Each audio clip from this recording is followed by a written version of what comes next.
Vamos direto ao ponto, meus amigos. Jurisdição voluntária. Jurisdição voluntária consiste na atribuição de efeitos jurídicos válidos a certos negócios jurídicos entre particulares. A jurisdição voluntária se dá quando, faltou falar, por exigência legal. Eu sou péssimo para ditar, não é minha vontade aqui ditar. A jurisdição voluntária se dá quando a lei exige que, para que certos negócios jurídicos possam produzir efeitos válidos, tenha que passar pela chancela do Estado. Tenha que ter um carimbaço do Estado. Vejam, de modo geral, as partes são livres, os sujeitos, as pessoas são livres para celebrar os negócios. Né? Artigo 1º. Artigo 1º do Código Civil. Né? Toda pessoa é a capacidade de direito para celebrar os negócios. Se eu quero alienar esse meu celular por R$1, algum dos senhores tem alguma coisa a ver com isso? O Estado tem alguma coisa a ver com isso? Não, é minha propriedade. Eu posso doar. Faço com ele o que eu quiser. O extremo oposto.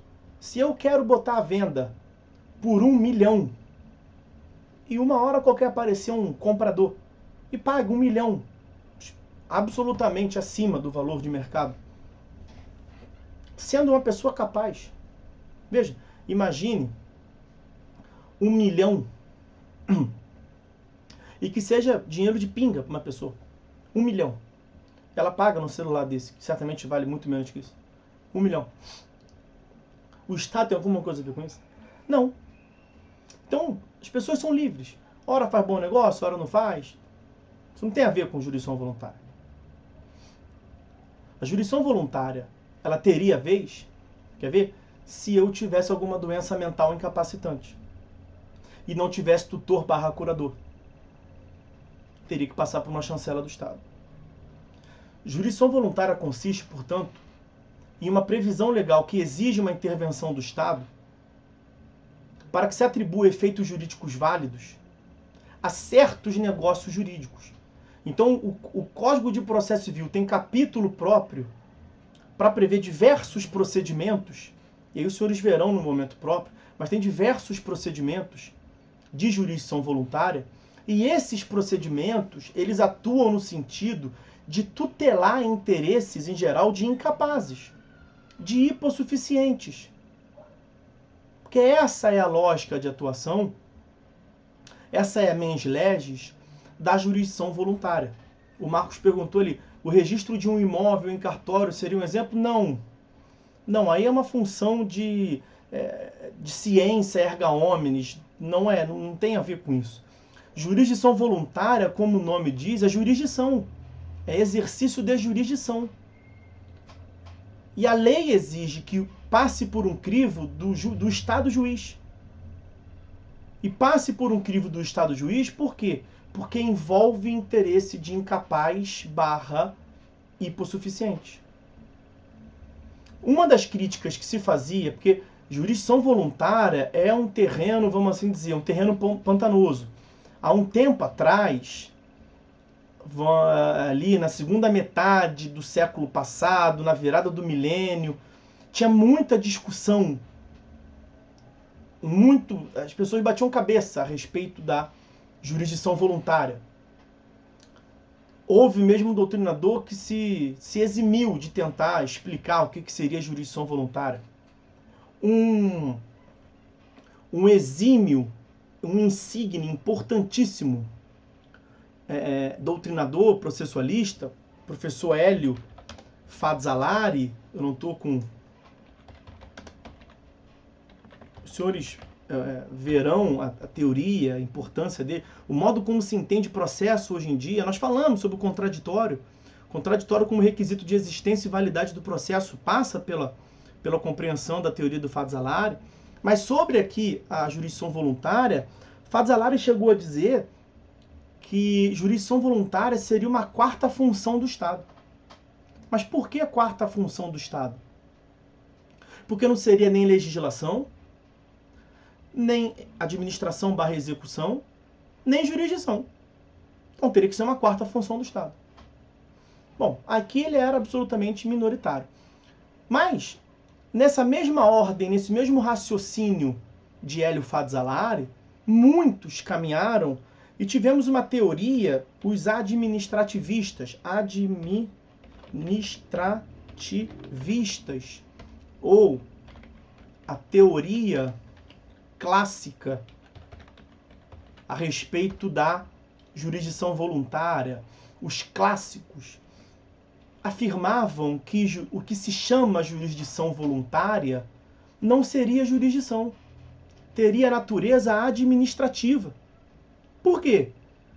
Seria uma atividade materialmente administrativa e somente subjetivamente prestada pelo Poder Judiciário. O juiz estaria prestando, portanto, uma atividade que não deveria ele estar fazendo, que era uma atividade administrativa. Seria uma função atípica do Poder Judiciário. Era, inclusive, uma crítica que os juízes faziam. Os juízes diziam: eu estou sendo transformado em um carimbador. O que eu estou fazendo com esse tipo de procedimento aqui?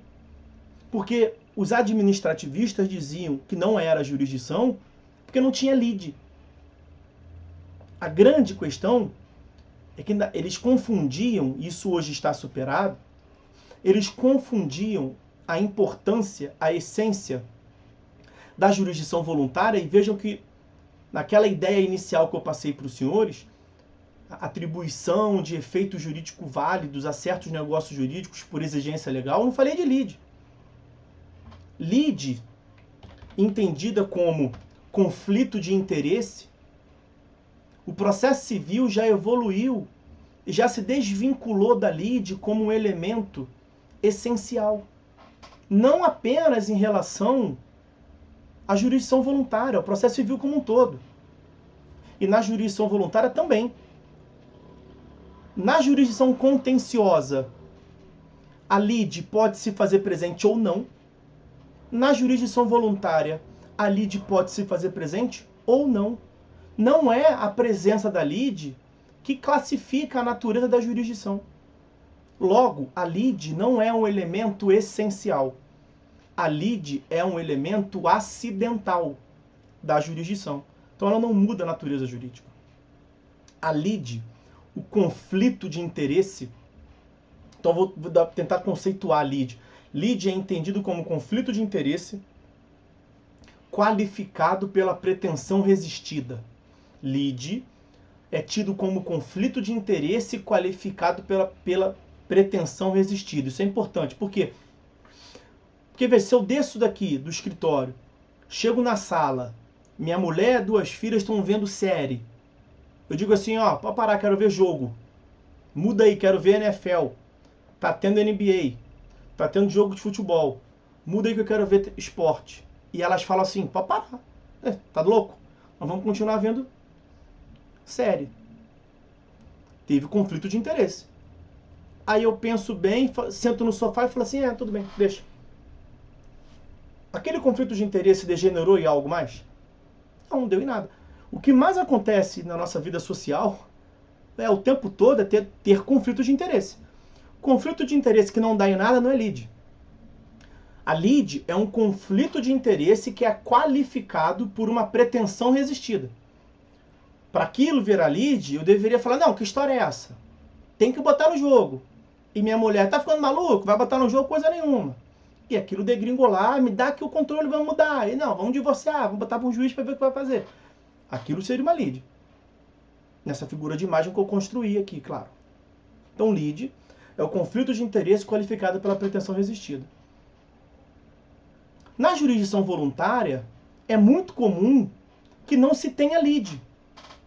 Então, os adeptos da teoria administrativista viam nessa atividade jurisdição voluntária uma ausência de jurisdição. Por quê? Porque não tinha lide. Vou lhes dar um exemplo. Divórcio consensual. Divórcio consensual. Marido, mulher. Eles querem se separar. não a lide. Os dois querem se separar. Não estão brigando. Tem um acusando o outro, aquele tipo de coisa, não tem nada. E os juízes diziam, que absurdo eu ter que resolver isso aqui. Não tem lide, cara. Por que eu estou fazendo isso aqui? Os administrativistas diziam, isso é administração pública dos interesses privados. Administração pública dos interesses privados. Estão transformando os juízes, um órgão jurisdicional, num centro de resolução de interesses privados. Por quê? Porque na ausência de lide, eles não viam o porquê da atuação jurisdicional. Quando eu estou tentando lhe mostrar que a lide não era o elemento principal. Por que, portanto, que aquele divórcio deveria passar pelo crivo jurisdicional? Porque é comum que um divórcio tenha interesse de incapaz. Tinha que passar pelo crivo jurisdicional para que o juiz visse se tinha filho. Tinha interesse de incapaz. Tanto que hoje em dia alguém bolou assim, não, então vamos fazer o seguinte. Esse é o que eu vou falar agora, é o que se chama movimento de desjudicialização. Desjudicialização. Nós estamos passando por um movimento de desjudicialização, retirando os procedimentos, tanto quanto possível, do judiciário. Aconteceu, por exemplo, com o divórcio consensual. Os divórcios consensuais que não tenham interesse de incapaz, preenchidos os requisitos de modo geral, e aí os senhores verão quais são os requisitos, não é o nosso objeto aqui, pode ir para o cartório. Resolve no cartório, tira do juiz, que era uma daquelas críticas. E aí realmente não tem lide e não tem interesse de incapaz, manda para o cartório. Tem consenso, absoluto consenso. Ex-marido e ex-mulher dividiram tudo. Eles vão deixar de ser cônjuges, vão até ficar amigos. Mas tem interesse de incapaz. Não vão fazer no cartório. Vai ter que passar por um juiz de direito. Vão ter que ter um juiz para chamar de seu. Sem lide. Isso é jurisdição voluntária. Para que aquele divórcio produza efeitos, é necessário passar pelo Estado juiz. Para que um membro do Ministério Público, inclusive, possa tutelar o interesse do incapaz. O Marcos está dizendo, decisão apoiada. O Estado quer olhar. O Estado quer ver, quer proteger o interesse do incapaz. Então esse é o sentido. Quando se deram conta, e essa nova compreensão, percepção da jurisdição voluntária, nesse sentido que eu lhes falei, e desvinculado da lide, se deu pela uma obra específica sobre jurisdição voluntária que teve repercussão mundial do professor Leonardo Greco. E mudou aquela teoria administrativista. A teoria administrativista era prevalecente no direito brasileiro. E desde a obra do professor Leonardo Greco, prevalece a concepção jurisdicionalista. A jurisdição voluntária, a chamada jurisdição voluntária, é a jurisdição, não se pode ter dúvidas. É jurisdição porque é necessário, por exigência legal, passar por um crivo do judiciário, para que se atribua efeitos jurídicos válidos a certos negócios jurídicos, como nós vimos aqui. Ok?